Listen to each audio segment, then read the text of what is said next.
नमस्कार दोस्तों, एक बार फिर से आप लोगों का रेडियन गुरुकुल के डेली करंट अफेयर सेशन में स्वागत है। दोस्तों, आज के सेशन में हम लोग बात करने वाले हैं 9 फरवरी की उन सभी इंपॉर्टेंट घटनाओं की जो आपके आने वाले एग्जाम के लिए मोस्ट इंपॉर्टेंट होने वाले हैं। तो जो भी दोस्त चैनल पर नए हैं वे चैनल को सब्सक्राइब कर लेंगे ताकि उनको लगातार इस तरह के और वीडियोस मिलते रहें। दोस्तों, आज के सेशन की सबसे बड़ी न्यूज है सूरजकुंड मेला। सूरजकुंड मेले को हम सूरजकुंड इंटरनेशनल क्राफ्ट फेयर के रूप में जानते हैं। दोस्तों, अभी जो सूरजकुंड मेला है इससे रिलेटेड एसएससी डीएसएस भी हर साल अपने एग्जाम में क्वेश्चन पूछते रहे हैं। तो इस साल भी जितने एग्जाम आपके आने वाले हैं उसमें आप एक्सेप्ट कर सकते हो कि इससे रिलेटेड क्वेश्चन आपसे 100% पूछा जाएगा। तो चलिए दोस्तों, आज के सेशन को इसी बड़े न्यूज के साथ स्टार्ट करते हैं। आपके सामने क्वेश्चन है, which two Indian states are theme states of the 38th Surajkund international craft fair 2025।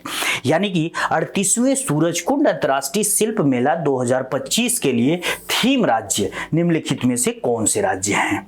अब देखिए, जो सूरजकुंड का मेला है ये इस बार 38वें एडिशन का लगा हुआ है। यानी कि यह मेला पहली बार कब लगा था, तो वहां पे डेट आपको बता देता हूं, 1987 में। तो 1987 में पहला एडिशन था मेले का, इस बार इसका 38वां एडिशन है। और जब जब मेला लगता है तब तब भारत के किसी न किसी राज्य को फोकस स्टेट के रूप में थीम राज्य बना दिया जाता है। अब वो चाहे एक राज्य कभी बनाया जाए, कभी एक से ज्यादा राज्य बनाया जाए। इस बार 2025 में 2 राज्यों को फोकस स्टेट या फिर थीम स्टेट के रूप में चुना गया है। वो 2 राज्य कौन से हैं, तो नाम बिल्कुल आपको याद रखना है, मध्य प्रदेश और उड़ीसा। दोस्तों, अब बात करते हैं कि ये जो सूरजकुंड का मेला है, क्या ये भारत में हर साल अलग अलग वेन्यूज पे या फिर जगह पे लगता है या इसकी वेन्यू फिक्स है? तो ये बिल्कुल आप याद रखना, सूरजकुंड का मेला का जो वेन्यू है वो बिल्कुल फिक्स है। ये हर साल हरियाणा के फरीदाबाद नाम के जिले में लगता है। तो ये जो फरीदाबाद है हरियाणा का, यहाँ पर एक सूरजकुंड नाम का जगह है और इसी जगह पर यह मेला लगता है। इस वजह से इस मेले को सूरजकुंड मेले के नाम से जाना जाता है। अब इस मेले की खास बात क्या होती है दोस्तों, तो इस मेले में जैसा कि इसके नाम में ही संबंधित है क्राफ्ट फेयर, तो यहाँ पे शिल्प कला से संबंधित जो भी प्रोडक्ट्स होते हैं उनकी प्रदर्शनी की जाती है।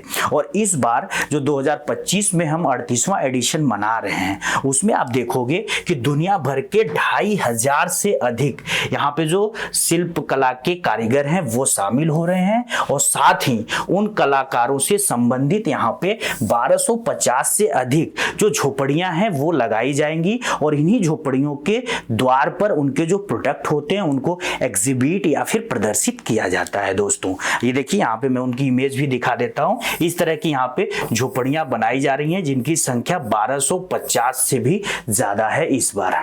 तो आप इस पूरे के पूरे मेले का जाकर आनंद ले सकते हैं। अभी मैं इसका पूरा डेट और जो इनकी टाइमिंग है वो सब बताने वाला हूं। तो वेन्यू आपने सूरजकुंड मेले का देख लिया दोस्तों, कि इसकी जो वेन्यू है वो हरियाणा के फरीदाबाद में है। अब बात करते हैं कि इस बार 2025 में ये जो मेला है इसको कब से कब तक आयोजित किया जा रहा है। तो ये मेला दोस्तों 7 फरवरी से स्टार्ट हो गया है और इसी महीने ये 23 फरवरी तक पूरा का पूरा मेला चलेगा।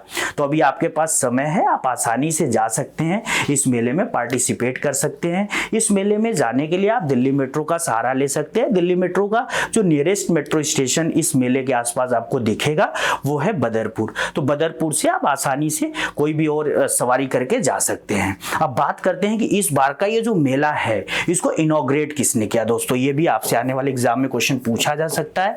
तो जो हमारे कल्चर मिनिस्टर से संबंधित यहाँ पे जो लोग हैं जिनका स्पेशली नाम आप बिल्कुल याद रखिएगा, केंद्रीय मंत्री गजेंद्र सिंह शेखावत, उनके द्वारा इसको इनॉग्रेट किया गया। और इस अवसर पर आप देखोगे कि हरियाणा के जो मुख्यमंत्री हैं नायब सिंह सैनी वो भी उपस्थित रहे। दोस्तों, अब देखिए, ये जो सूरजकुंड मेला है इसका मैंने अभी पहले ही बता दिया था कि इसको पहली बार भारत में 1987 में स्टार्ट किया गया था और ये साउथ एशिया का लार्जेस्ट हैंडीक्राफ्ट से रिलेटेड मेला लगता है यहाँ पे। ठीक है, अब इस बार का ये जो मेला है ये 7 फरवरी से 23 फरवरी के बीच लग रहा है। इसकी जो टाइमिंग है दोस्तों 10:30 बजे से 8:30 बजे तक।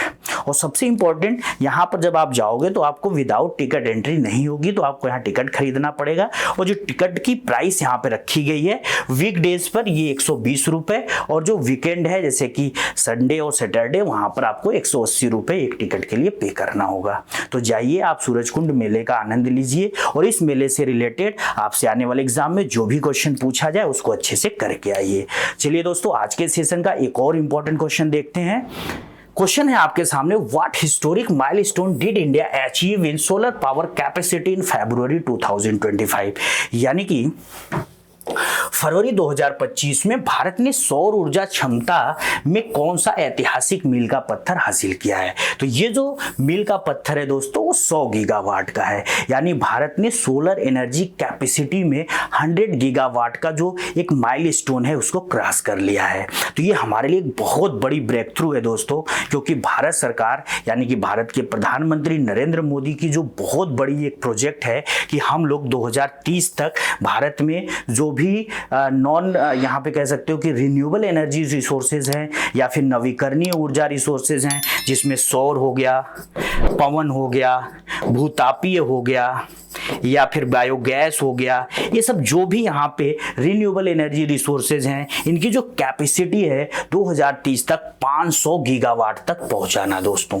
और उस दिशा में सोलर एनर्जी ने 100 गीगावाट का जो माइलस्टोन है पार कर लिया है। ये हमारे लिए बहुत बड़ी उपलब्धि है दोस्तों। और एक चीज आपको यहाँ पे बता दूं दोस्तों कि भारत में जितने भी रिन्यूएबल एनर्जी रिसोर्सेज हैं जिसको हम नवीकरणीय ऊर्जा स्रोत बोलते हैं, उसमें सौर ऊर्जा का सबसे बड़ा रोल होता है। अब यहाँ पे एक चीज और आप याद रखना कि सौर ऊर्जा के प्रोडक्शन के मामले में भारत का जो सबसे बड़ा स्टेट है इस समय वो कौन सा है, राजस्थान दोस्तों। और यहीं पे अगर पवन ऊर्जा के मामले में देखेंगे तो गुजरात हो जाएगा। तो ये भी अलग से आपसे एसएससी अपने एग्जाम्स में पूछ सकती है कि करेंटली सोलर एनर्जी का सबसे लार्जेस्ट प्रोड्यूसर स्टेट इंडिया का कौन सा है, तो राजस्थान है। और विंड एनर्जी का कौन सा है, गुजरात है। लेकिन अगर ओवरऑल आपसे पूछा जाए कि जितने भी रिन्यूएबल एनर्जी रिसोर्सेज हैं यानी कि नवीकरणीय ऊर्जा रिसोर्सेज हैं उनके मामले में टॉप प्रोड्यूसर स्टेट इंडिया का कौन सा है, तो बिल्कुल याद रखिएगा राजस्थान हो जाएगा। तो टोटल में भी राजस्थान है और सोलर में अकेले राजस्थान है। तो ये जो 100 गीगावाट का माइलस्टोन हम लोगों ने सोलर एनर्जी में प्राप्त किया है, ये भारत सरकार के द्वारा खुद इसको सूचित किया गया है। ये बहुत बड़ी न्यूज है दोस्तों, आने वाले एग्जाम में 100% आपसे पूछा जाएगा। इसके बाद दोस्तों चलिए आज के सेशन का लास्ट क्वेश्चन डिस्कस करते हैं। The 15th edition of Aero India will be held in which city in February 2025। यानी कि एरो इंडिया का 15वां संस्करण फरवरी 2025 में किस शहर में आयोजित किया जाएगा। तो शहर का नाम बिल्कुल याद रखना है बेंगलुरु, और ये शहर कभी बदलता नहीं है। यानी कि एरो इंडिया का जब भी ऑर्गेनाइजेशन होगा दोस्तों, वो जब भी लगाया जाएगा एरो इंडिया का जो पूरा का पूरा ओकेजन है, जब भी इसकी सेरेमनी होगी, जो वेन्यू इसका है वो फिक्स होगा। एक बार फिर से वेन्यू का नाम याद रखना है, कर्नाटका की कैपिटल बेंगलुरु दोस्तों। अब यहाँ बात करते हैं कि ये जो इंडिया का ये एरो इंडिया शोकेस है ये पहली बार कभी स्टार्ट हुआ था। तो ये पहली बार दोस्तों 1996 में स्टार्ट किया गया था, ठीक है। और इस बार इसका जो पूरा का पूरा एडिशन है वो कौन सा एडिशन है, तो वो 15th एडिशन है। और इसकी डेट बिल्कुल याद रखिएगा, 10 फरवरी से स्टार्ट होगा, 14 फरवरी तक चलेगा। यानी कि ये 5 डेज पूरी की पूरी सेरेमनी है। और इसको कहां पर होस्ट किया जा रहा है या कहां ऑर्गेनाइज किया जा रहा है, तो फिर से वेन्यू आपको याद रखना है, कर्नाटका की कैपिटल बेंगलुरु। अब देखिए एक चीज और यहां पे समझिएगा कि इस बार का ये जो पूरा का पूरा सेरेमनी है एरो इंडिया का, इसमें जो पहले के 3 दिन होंगे वो बिजनेस पर्पज से होंगे। यानी कि यहाँ पे जो बिजनेसमैन है वो आकर इस पूरे के पूरे एरो इंडिया सेरेमनी का लुत्फ उठाएंगे, और उनको जो भी यहाँ पे ठीक ठाक विमान वगैरह या फिर एविएशन सेक्टर से रिलेटेड टेक्नोलॉजी वगैरह मिलेगी वो उसका यहाँ पे सेल और परचेज भी कर सकेंगे। साथ ही लास्ट के जो 2 दिन होंगे वो आम जनता के लिए खुलेंगे। यानी कि यहाँ पे कोई भी जाकर इस पूरे के पूरे एग्जीबिशन या फिर सेरेमनी का आनंद ले सकता है। अब ये जो एरो इंडिया है, इसका मेन टारगेट क्या होता है भारत सरकार के द्वारा ऑर्गेनाइज करने का? तो देखिए इसमें क्या होता है कि एक तरीके का एविएशन एक्सिबिशन है। एविएशन यानी कि जो हमारा उड्डयन है, जो हमारे विमान से रिलेटेड चीजें हैं, उन्हीं का यहाँ पे प्रदर्शनी की जाती है और दुनिया भर के लोग से लेकर भारत के भी तमाम सारे लोग इस पूरे के पूरे एग्जीबिशन में हिस्सा लेते हैं दोस्तों। तो ये बहुत इंपॉर्टेंट है और बार बार आप देखोगे कि एग्जाम में इससे रिलेटेड क्वेश्चन पूछे जाते हैं। आज के सेशन में बस इतना ही दोस्तों। आज के सेशन की पूरी पीडीएफ आपको रेडियन गुरुकुल के टेलीग्राम चैनल से मिल जाएगी, जाकर वहां से डाउनलोड कर लेना है। वीडियोज अच्छे लग रहे हैं तो इनको लाइक करना है, कमेंट करना है और ज़्यादा से ज़्यादा अपने दोस्तों के साथ शेयर करना है। जय हिंद दोस्तों।